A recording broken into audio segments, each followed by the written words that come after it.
press the record button. We are recording. And welcome once again, putting the link in the chat. We are here for our third session in the Google Productivity series.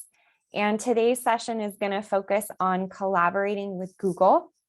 So today we're going to do some low stakes activities and we're going to collaborate together just to sort of illustrate and show the ins and outs of different forms of collaboration that you can participate in with Google. And I'm going to go ahead and share my screen.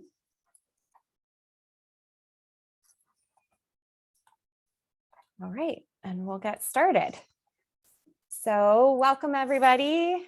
My name is Stephanie and I'm the EdTech and Innovation Coach here at the COE, and I work with Jason, and we're so lucky Jason is here today. Hi, Jason. Jason's our leader of our Tech Plus department and our Chief Technology and Innovation Officer. And just so you know to look out for them, Jason also sends some pretty regular tech tips to your inbox. So make sure to look for those because those are always great. Jason, you want to say hi? Or are you just waving today? Hello, everyone. Thanks for joining us. Stephanie is kind of our lead trainer for Google Productivity, and hopefully you've been to some of our sessions and picked up some new tricks. So thank you, Stephanie, for your leadership and leading our organization through being more organized, productive, and efficient with Google. Yeah, you're welcome. And I'm excited. I see some repeat comers today, so that always feels good. Glad to have you. Okay, our goal today is simply to make collaborating on Google less scary. So again, like I said, we're going to do some activities that are low stakes just to practice some different ways to collaborate on Google. And while we walk through those activities, I'll be illustrating sort of the different settings that are available for sharing and collaborating, and different ways that you can send and share things so that people have different levels of access, all the way from editing access to commenting and just viewing. Just like the last session, we do have an agenda that's sort of our home base and has all of the links. So throughout the session, I will be putting links in the chat. I just put the link to the agenda in the chat. But if you want to just have one thing open, I would recommend having that agenda. Good morning, Benjamin. Good to see you again. The agenda looks like this. Thanks, Jason. And it has the link to the slides, a link to a feedback form that we'll use at the end. And then it also has all of the links for the different parts of today's session. So again, this is like your home base and it has all of the things in it. I'll also be putting them into the chat, but just in case it's easier for you to have them on one spot, you can do that. As a reminder, if you didn't make your own copy yet, you can still go ahead and do that by going to File, and on your at the top it'll say make a copy. You can make a copy of this and save it into your drive, and then that will enable you to actually type into it, change it, make notes. So if you wanted to also use this as a way to take notes for the different parts of the session, you could do that as well. Okay, it's making me a copy. I'm going to go back. All right. So we're going to start with a game, and we're going to experience simultaneous collaborating on Google all in one space, all in one slide, sort of like the Wild West. To experience like the most intense scenario of collaborating with Google, and then we'll talk about the different settings levels. We'll do another activity and talk about the pros and pitfalls of collaboration, focusing on what it feels like to sort of have an individual or assigned workspace when you're collaborating with Google. Sorry, I forgot to change this. We'll be doing a winter poem to work on sharing and commenting settings, sharing our favorite winter activities to practice on Docs. And I know the room now, so I know that we have a mix of people who are going to be collaborating in Google, both in sort of office functions and in the classroom. So I'll be talking about ways that these can be things that you could take and use in your classroom, but also ways that they can streamline and make your office life more productive and efficient. Okay. So I hope you came ready to play, because we're going to play a game called Snowball Toss. I'm going to grab the link and put it in the chat, and then I'm going to explain how this works. And this is actually something that I stole from someone named Esther Park. And if you haven't heard of her, if you are in the teacher capacity, she is a great person to look up. She has a ton of free pre-made activities, Google Slides, all based on, she's primarily an English language learner teacher. And so she supports really activities that get students talking and collaborating. So I recommend checking out her resources. This is an example of one. And this is the snowball toss game. Okay, so here's how it's going to work. We're going to break into teams. I'm going to assign you a teammate, and you and your teammate are going to get into a breakout, and you'll get to choose a color and then come back. And then all at once, I'll give you 30 seconds on the next slide. We'll come back together and I'll guide us through to color as many of the snowballs as you can in your team's color. Okay, so again, this is sort of like the Wild West of collaborating, because we'll all be fighting over the same snowballs. The team who can change the color of the most snowballs at the end is the winner. In terms of sharing settings, the way that we are able to do this activity is that the slideshow is set. Notice again that sharing button up at the top right. The slideshow is set so that anyone with the link to the slideshow is able to edit. So we are all able to edit and change the slideshow together in real time. We're using that feature to change the snowballs to different colors.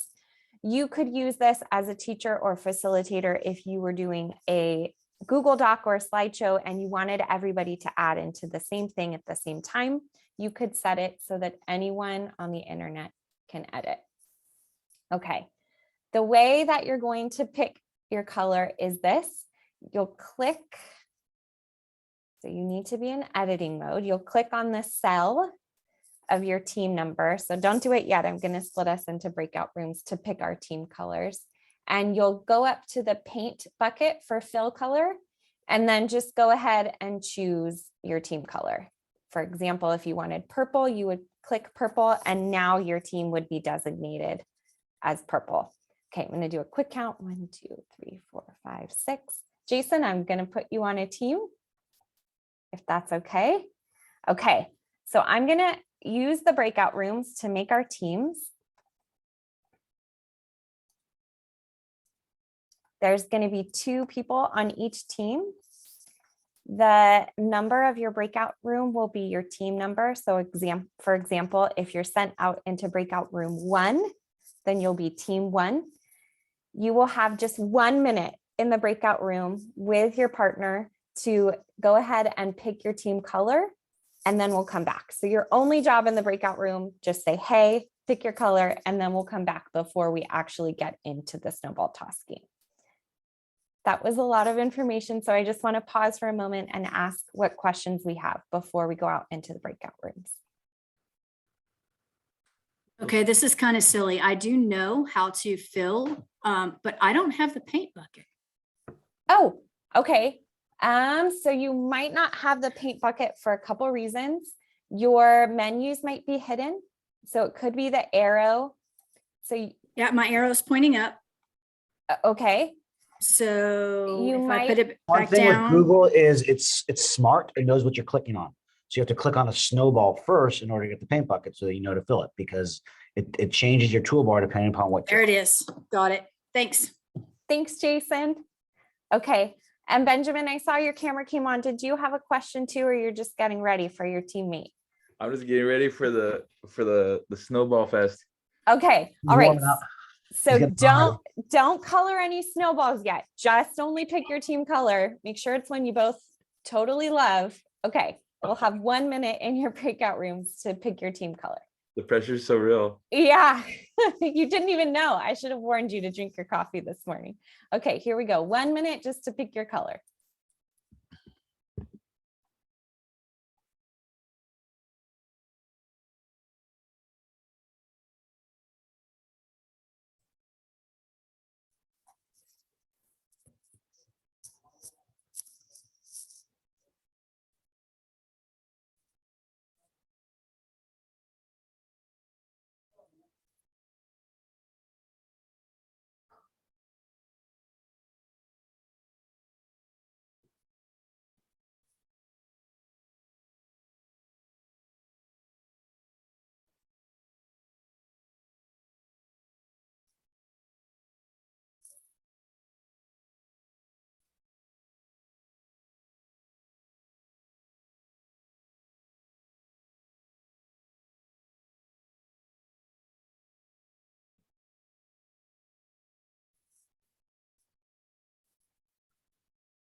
All right, welcome back. Everybody will be back in 3 more seconds. You guys picked your color fastest. Congratulations. Most efficient. Okay, welcome back. Do we all have our team color? Yeah? Okay. All right. So I know I said not to change the snowball yet, but I do want you to feel totally comfortable and confident changing snowballs before we get to high stakes. I'm wondering if that's Jason. Okay.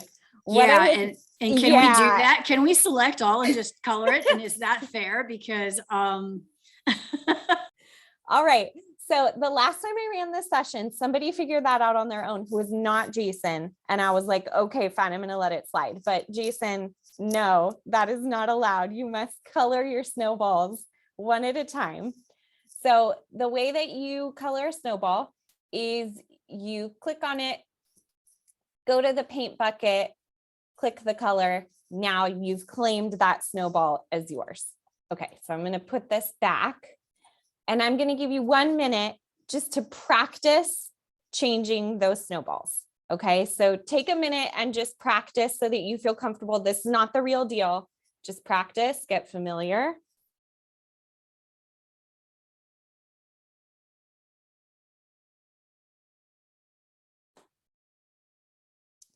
And Yvonne, I see that you're just joining us. We are playing a game in teams. So I'm going to have you act as an observer for this game. And I'm going to grab the agenda for you really quick. Sorry, everybody. So here's the They feel agenda. comfortable coloring their snowballs? Are we good? Okay, so this is a great time for me to show you an excellent feature in Google Slides that also exists in Google Docs and Google Sheets, which is you can see the version history, the revision history, and you can go back and undo a bunch of actions really quickly, right? So if you were just doing one thing at a time, you could just click undo to one, but say that we have, oops, a bunch of changes. I want to go back to all clean, fresh snowballs. I'm going to go to File, Version History, and I'm going to look at the edits. I'm going to see the version history. Notice that I can see people's names, so I can see all of the edits that those people have done. I can even expand and sort of get really detailed into the changes that people have made. I'm going to go back to my clean version of the snowballs, and I'm going to go back to my document. But before I do, yes, Benjamin, I see you have your hand up. Oh, you're on mute. Sorry. Thank you. Every time I click the snowball, then I click the bucket, then I got to choose the color again. Is there a way I could just click the snowball bucket? Or do I have to do like 1, 2, 3? Can I just do 1, 2, like to expedite?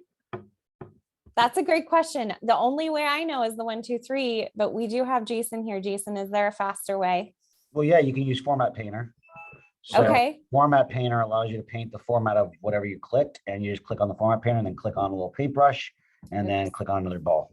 Oh, thank you. Format Painter. There's a little paintbrush that's in your toolbar. Got it. Okay. So you have to click on the blue ball, and then you'd have to go then click on Format Painter and then click on the next one. It should color, ideally. Thank you. All right. A pro tip before we get started. Okay. This is now officially the real deal. So you do have 1 minute to claim as many snowballs as you can. If a snowball is already claimed, it's claimed. You can't take it, and you can't resize a snowball to I see like, people take already it. clicking on snowballs. You have to click out of there before you do anything. Heather, I see you on the bottom one. Okay, says the person who tried to do Control A. Nice try. Okay. All right, you have 1 minute. Go ahead, get your snowball. Snowball fight starts now.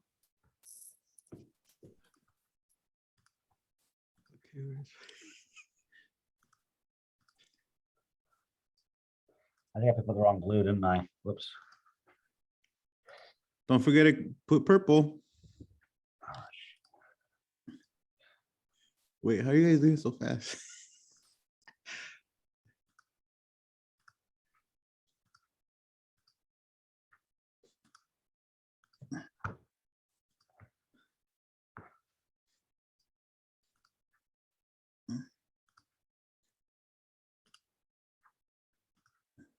Someone's copying and pasting and making new snowballs. Uh-oh, busted. Those are counterfeit snowballs. That's not Yeah. it. No counterfeits. Stick to the ones that already exist.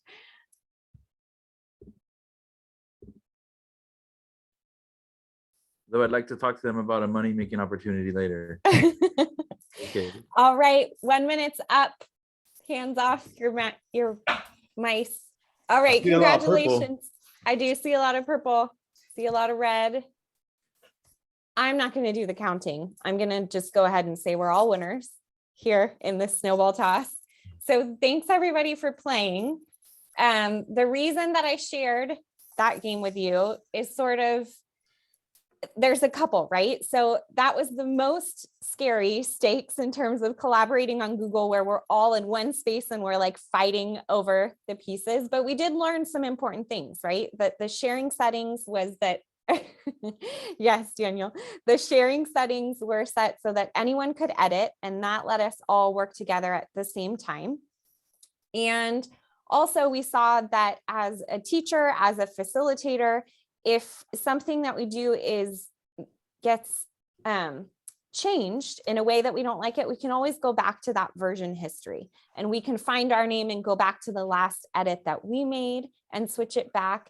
Or we could say like, oh, I wanted to see in our group project what Heather's addition was. And so we could go to those version histories, look at Heather, click on her name, and see what edits and changes and additions Heather made. So those are two really great features that help a lot when collaborating and working with Google. Again, I want to remind you that that came from someone whose name is Esther Park. And so just to give you a sneak peek at the things that she has a whole section of her website with free with free resources. So for the teachers in this group, I really recommend, she has a Twitter handle. You can follow her on Twitter. Just visit her free resources page. This snowball game came from her, so I love her resources that she makes. Okay. In the previous 2 sessions that I've hosted, there's been a lot of questions about like, I get things all the time, or I'm in a training session or a PD, or I'm in a meeting and there's links in the chat, and how do I save them without printing it on paper so that I can access them later? So we're going to build that into today's session, the habit of stopping and saving a resource in your own drive so that you can come back and use it later. So if you still have our snowball game up, I want you to just practice making a copy for yourself and saving it in your drive so that you can access it later. So I'm going to show you that first, and then I'm going to give you a minute to make your own copy. To make a copy of a resource that's shared, you just go to File, Make a Copy. You can choose either the entire presentation, or if you just wanted to save one slide, you could do that as well. So go ahead and go to File, Make a Copy, Entire Presentation, and practice saving this resource in your own drive. It's really helpful when collaborating. I'll give you a moment to do that, and then we'll move on.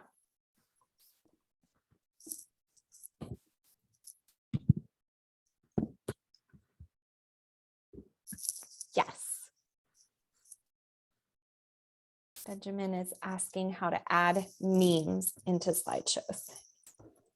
And/or GIFs, whatever they're called. Okay. I know, I never know what I say GIF, but I'm not sure. Okay. Yeah. It's like a thing online, the debate if it's GIF or GIF. You're right. The ALF one is just like classic. Yeah. Okay. All right. I'm going to just go ahead and pause there and show you how to do that. So the way that I like to add GIFs or GIFs into my slideshow is that you may remember, if you were in the last session, that we showed the emoji keyboard add-on, which lets us search and find and add emojis into things that we're typing, like an email subject line, or if you're organizing your Google Drive with icons, it can be helpful.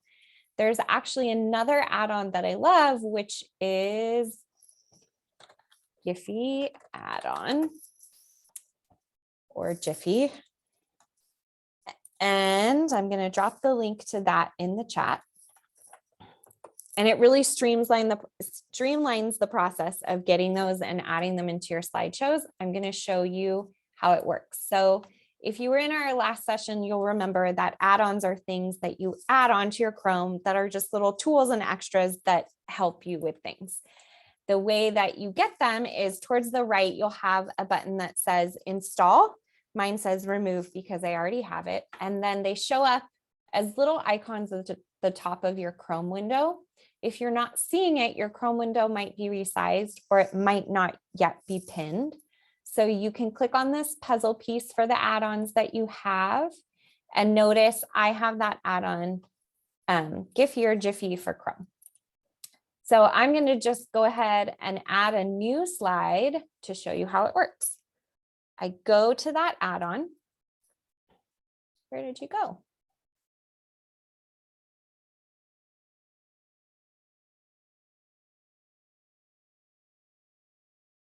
There it is.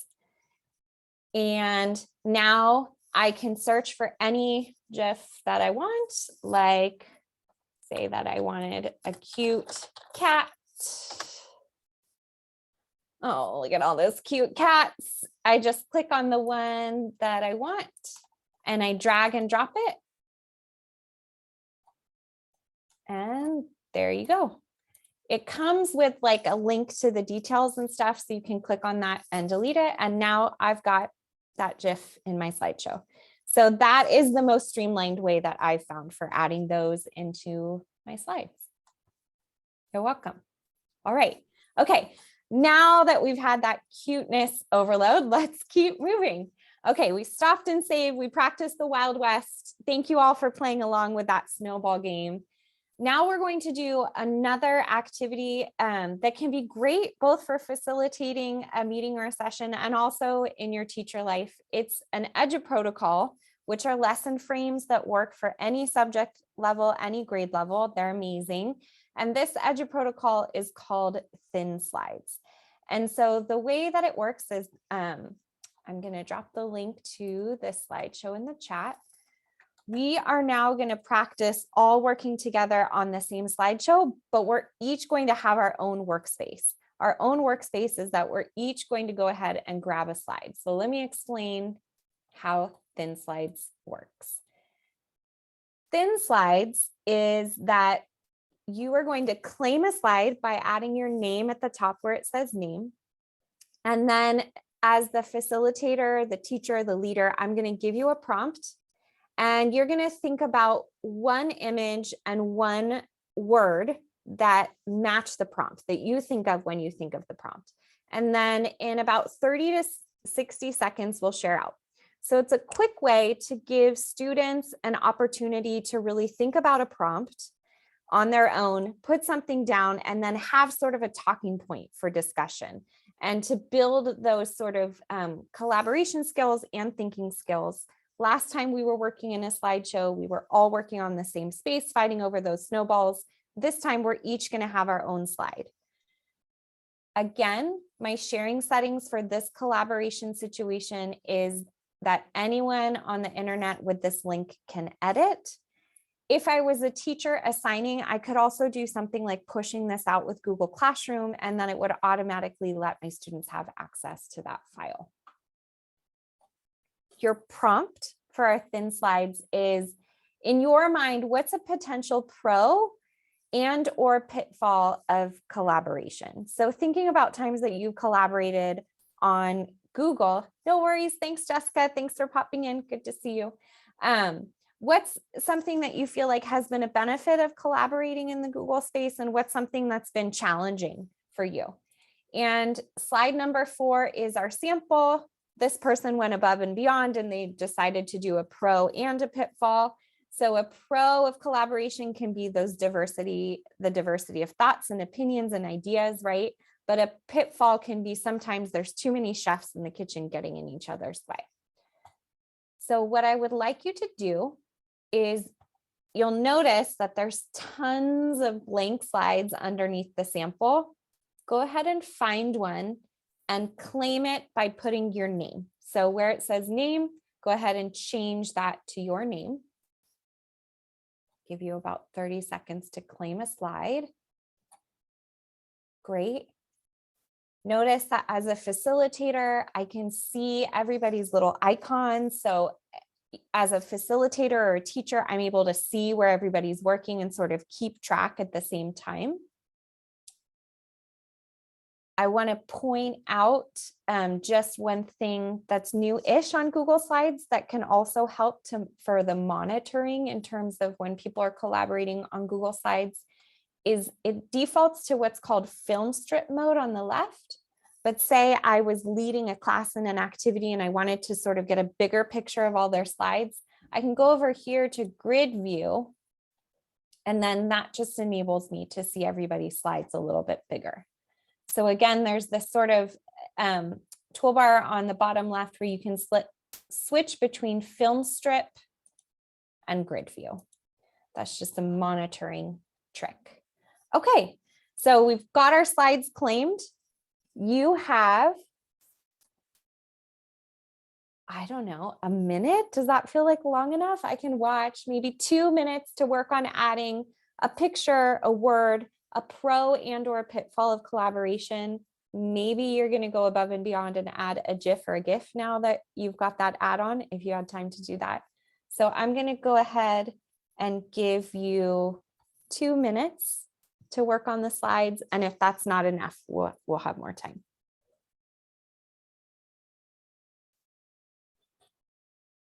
If you have questions, you can always pop them in the chat or unmute.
Okay, my timer just rang for 2 minutes.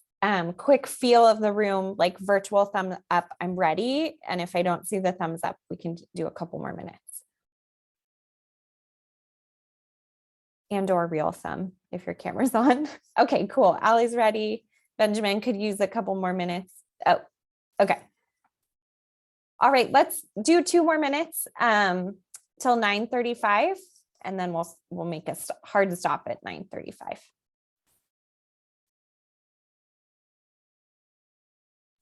Thanks, Daniel. If you're finished, you can like work on making your slide pretty, change colors or something.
All right, 9:35, hard stop. We're going to go ahead and stop where we are. And I'm going to show you that just because something is set up initially as anyone can edit doesn't mean it's stuck like that forever and ever. So this is a great trick that you can use, especially as a teacher, if you want to share something and get people to work, but then you want to cut off the editing and just switch to a different sharing setting. You can totally do that midway. So I'm going to change the sharing settings now to anyone with the link is a commenter. So this is one that's not used that often. Usually people say editor, anyone can change and make edits, or viewer, you can look at it, but you can't do anything else. A commenter lets you look at the Google Doc or the Google Slides and to make comments, but to not make changes. So what I've done now is I've stopped you from working on your slides, right? Because you can't make changes to them anymore. You can only comment. And we're actually going to practice using the commenting feature because it's a really great tool, not only as a teacher, but also just in your work life, right? If you need to work on something with someone offline asynchronously, the commenting feature is really, really helpful. So let me show you how it works. You can click on a part of the slide, or you can just be on a slide. And it's this little button that looks like sort of a speech bubble with a plus, and that's how you add a comment. If I just leave a comment, the only person who gets notified is the owner of the document. So if I just leave a comment like, love the picture, that comment is going to live right there. The only person who gets an email notification is me, the owner. But say I'm working on a group project with somebody and I want to say, for example, just yesterday, Heather and I were working asynchronously on a slideshow for Friday together, and I needed access to some information. And so I tagged Heather in a comment. So the way that you can do that is you can put the @ symbol, and notice now we have access to our contacts, the people we contact most frequently. So I could @ Heather, oh, there she is. I can tag her and now leave a comment. What do you think of this slide? Notice it's giving me the option to assign to Heather. If I click that and click assign, now Heather is going to get an email notification in her inbox that says, hey, look, Stephanie wanted you to look at this. Here's the comment that she left for you. And it's going to give her an option to open that right up to that slideshow and get the comment. So we're actually going to practice tagging or adding people right now in the comments. So what I would like you to do is take about 3 minutes and go through other people's slideshows. Notice that, again, we claimed our workspaces with our names on the top left. So you know who to @, you know who to comment. So go ahead and find someone's slideshow, click on something, click on that add comment button, and then go ahead and leave that person a comment. So @Allie. Yes, we learned that collaborating can be messy. And I'm going to go ahead and assign, and I'm going to leave a comment for Allie on her slide. Okay, so go ahead and take maybe the next 3 minutes and browse through what other people have added and practice leaving a comment that tags somebody. Again, if you have questions, feel free to raise your virtual or actual hand, unmute, or put it in the chat.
What's the difference again when you put at versus assigned to them? Is there, what was the little difference on that? I know it's a little nuance. I think if you put the at and you put their name and you don't click the assign to me, it won't send that person an email notification. So I feel like that's the huge benefit, is just being able to let someone know that you left a comment. So I always make sure that I click assign to that person so that they get an email notification that I've left them a comment. Thank you. Yeah. Especially when you're working asynchronously. When you're on it, it's not as a big of a deal, but when you're asynchronous, that's key, because otherwise you don't know somebody commented. Right. Yeah. I've had times where collaborating with someone and they didn't realize, like, oh, if you don't at the person or assign it to them, they don't see it. And so it was like, whoops, I totally missed that because I wasn't the owner. So only the owner will get notified of that comment. Okay, great. So we're going to move on to the next piece, but I just want to pause here for a second and see if any other questions came up for you during this activity in terms of commenting, what the commenting setting looks like, or leaving comments for other people, or working on a slideshow. Okay, all right. So put this in here more to remind myself than to remind you, but remember that we're practicing making sure that we know how to take a resource that was shared in a session or shared during class and save it and make our own copy. So if you would like to practice that, this is your friendly reminder to file, make a copy, the entire presentation.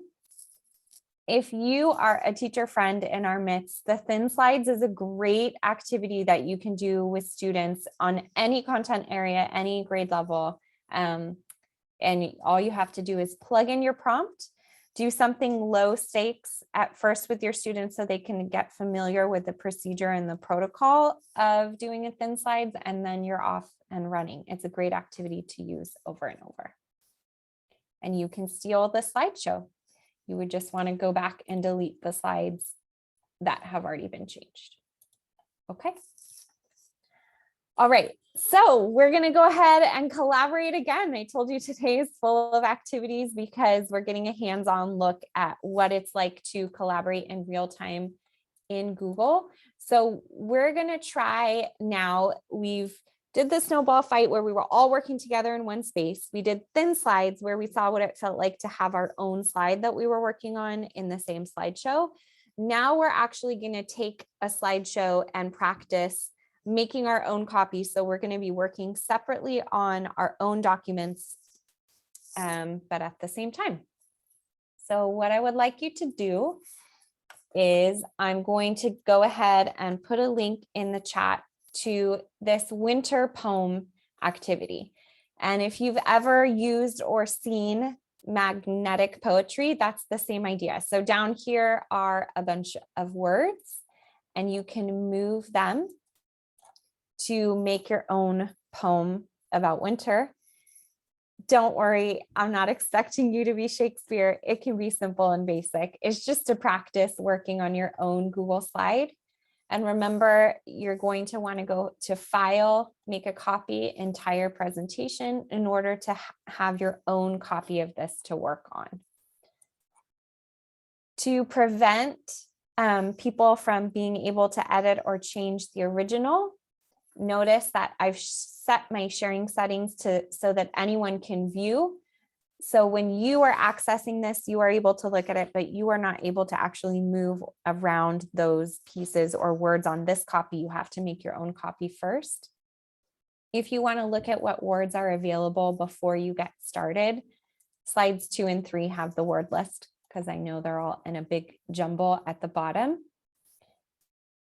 Once we finish our poems, we're actually going to practice sharing and sending a Google item. So this particular case is a slideshow, but it's the same with docs. We're going to practice sharing and sending it to somebody else. So I am going to give you, I like nice round numbers. It's 9:45. I'm going to give you 5 minutes first to get started just on making a copy and making your own winter poem. If we need more time at the end of that, totally open to giving more time. And before I send you off to work, I'm just going to check to make sure there aren't any questions about what I'm asking you to do. Great, Allie's ready. Okay. Don't worry, low stakes, no judgment of your poetry today. And please feel free to, if you don't already, turn your camera and mic off while you're working. We'll come back at 9:50 and check in and see how everybody's doing. And I'll stay here if you have questions as we go.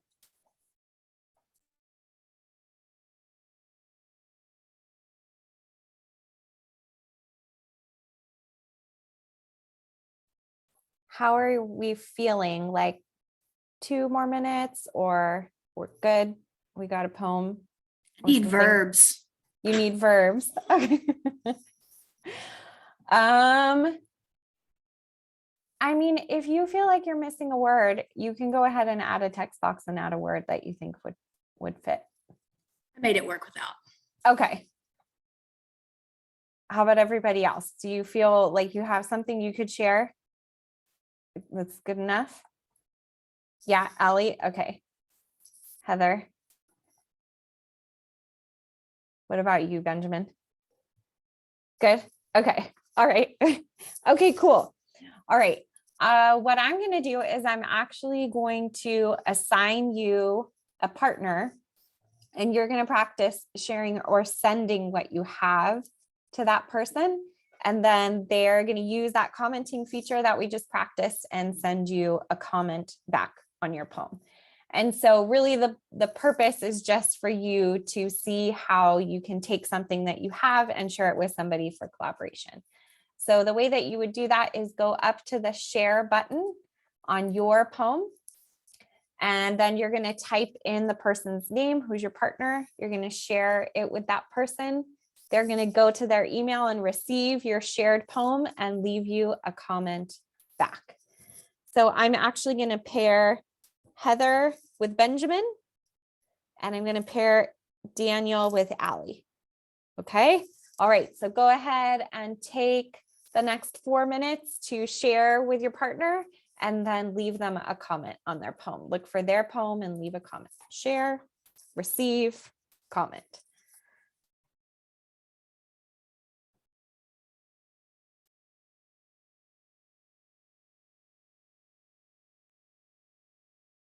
Okay. Did anybody have any questions about the logistics of that, or did that bring up any issues that you've run into in terms of sharing or commenting on items? No, Heather's shaking no. Okay. I do want to show you something that Jason showed me, and I hope I can remember how it worked, which is this really cool thing that I didn't know. Like there's even more sharing settings. So I can send it with Heather, and if she's an editor, it automatically allows her to change the permissions and share, but I can go into the settings and take that off.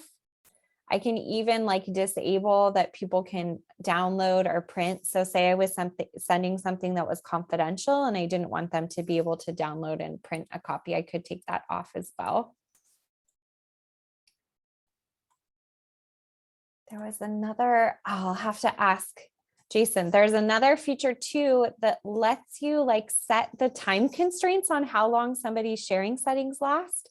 So say I knew, for example, I was doing an activity with students, I wanted them to be able to edit on Tuesday, but on Wednesday, I wanted those permissions to go away so that I had like an artifact of their learning that day. You can also set the time. I'm going to have to follow up with Jason and ask where that was again, because that was cool just to know where that is. Okay, so we've done our winter poem. We buddied up, we shared with somebody, we practiced sending something that we own and sharing it with somebody else and have them sending us a comment back. The last thing that we're going to do is we're going to put it all together. So we're going to go back into one shared space. We're going to go into a Google Doc that we all have editing access to. And we are going to share our favorite winter activity. So let me grab the link to that really quickly and put it in the chat. And we're going to practice again, all working together on the same doc. But again, this time I've set it up so that there's a table. So we have our own workspace so we can see Heather is already coming in and picking a row. So go ahead and pick a row, any row, as long as no one else is typing in that one.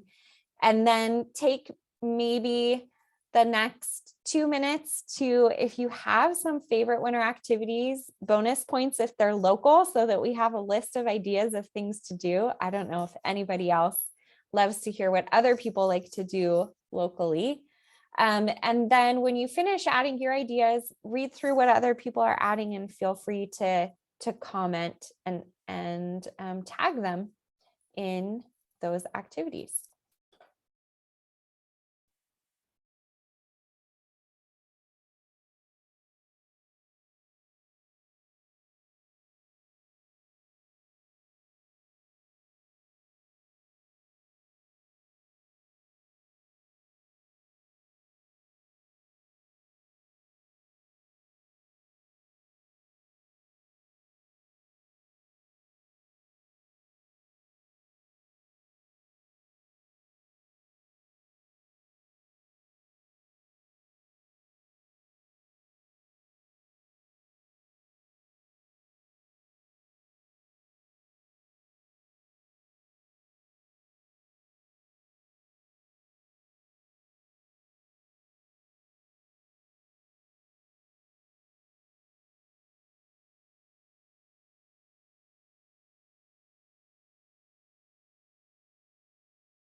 Sorry, can you repeat the part? What do we do to the other people's? We had comments or what? Yeah, sorry, I had to find my unmute. Yeah, go ahead and when you've exhausted your list of ideas, just take a peek at what other people are writing and go ahead and leave a comment or two. Got it. Thank you. Mhm.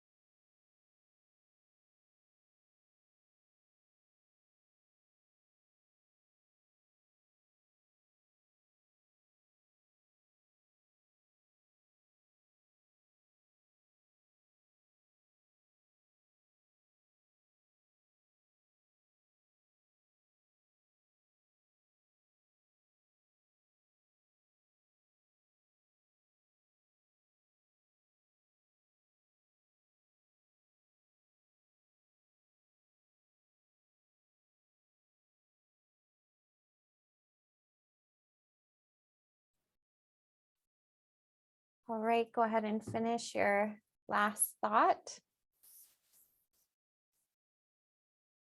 And I'm not sure if this is good news or bad news, but that is all I have for today. So we're going to end a little bit early. It went way quicker with a smaller group and remote than it did when I ran the session in person. So I just want to remind you that we were practicing stopping and saving. If you wanted to save a copy of that list to refer back to, I will stay on until 10:30. If people have questions, or even if it's not related to collaborating, maybe there's something that came up for you in the past week that's been bugging you and you just want to know, I'm happy to stay and help with tech pieces. Just like last time, I did collect a list of things that I think are great resources if you want to keep learning about more ways to sort of streamline and become more efficient at collaborating with Google. For teachers in the group, I love this idea for the add and pass activity for Matt Miller. It's about creating a collaborative story with students using all of the features that we sort of went over today in terms of sharing and commenting. And I do have that feedback form again. I really appreciate your feedback. It helps me to make sure that these sessions are relevant and the content is what you're looking for. So if you have a moment, please fill out that feedback form. And I hope you do something fun with your next half hour, like go for a walk or maybe tackle that email inbox or something that you weren't expecting to have time to do. If not, I'll stick around. So thanks everybody for coming. I appreciate it. It was nice to see you all. Thanks, Stephanie. See you later. Yeah, Thanks, Steph. Thank you so much. Great to see you all. Yeah, thanks, Benjamin. Hey, Thanks, that, Daniel. That one thing that you said about hiding or like changing it so people can't copy it, but they could comment it and all that. That was pretty cool. I've kind of sent out lists to partners or different people that we had to of things and wanted to kind of turn that on for a while and turn it off. And so I really appreciate you kind of bringing that up. Yeah, I know. It's something I forget. I'm like, oh, I can just change it. I sent it to them. They'd made their changes and now I want them to stop. So it is a good thing just to remember to do. Thank you so much. I'll see you at the next one. Okay, thanks. Have a Bye. great day. Later. Bye. Later, Stephanie. Bye.